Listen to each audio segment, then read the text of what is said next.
I appreciate very much your generous invitation to be here tonight. You bear heavy responsibility. I appreciate very much your generous invitation to be here tonight. You bear heavy responsibilities these days. Reminded me of how particularly heavily the burdens of present-day events bear upon your profession. It was unnecessary for us to reply that this administration was not responsible for the press. For the press had already made it clear that it was not responsible for this administration. Nevertheless, my purpose here tonight may have helped to illuminate that challenge for some, but the dimensions of its threat have loomed large on the horizon for many years. Whatever our hopes may be for the future, for reducing this threat or living with it, there is no escaping either the gravity or the totality of its challenge to our survival and to our security. A challenge that confronts us in unaccustomed ways in every sphere of human activity. This deadly challenge imposes upon our society two requirements of direct concern. Our way of life is under attack. Those who make themselves our enemy are advancing around the globe. The survival of our friends is in danger. And yet no war has been declared. No borders have been crossed by marching troops. No missiles have been fired.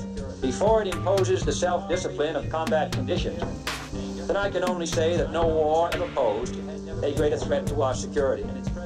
If you are awaiting a finding of clear and present danger, then I can only say that the danger has never been more clear, and its presence has never been more imminent.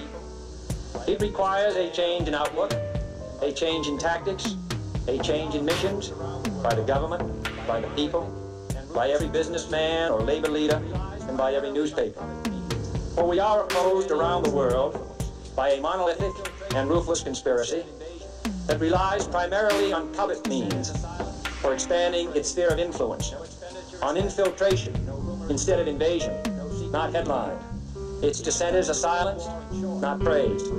No expenditure is questioned, no rumor is printed, no secret is revealed.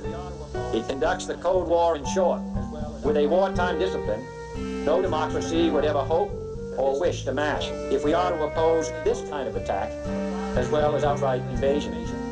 For the facts of the matter are that this nation's foes have openly boasted of acquiring through our newspapers information they would otherwise hire agents to acquire through theft, bribery, or espionage. No governmental plan should impose its restraints against your will. In considering all of the responsibilities that we now bear, and all of the means at hand to meet those responsibilities, if I did not commend this problem to your attention and urge its thoughtful consideration, that these are times that appeal to every citizen's sense of sacrifice and self-discipline.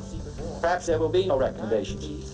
Perhaps there is no answer to the dilemma faced by a free and open society in a cold and secret war.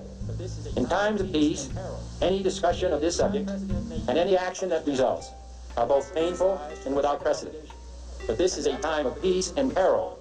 It is the unprecedented nature of this challenge that also gives rise to your second obligation, and that is our obligation to inform and alert the American people, to make certain that they possess all the facts that they need and understand them as well, the perils, the prospects, and the choices that we face.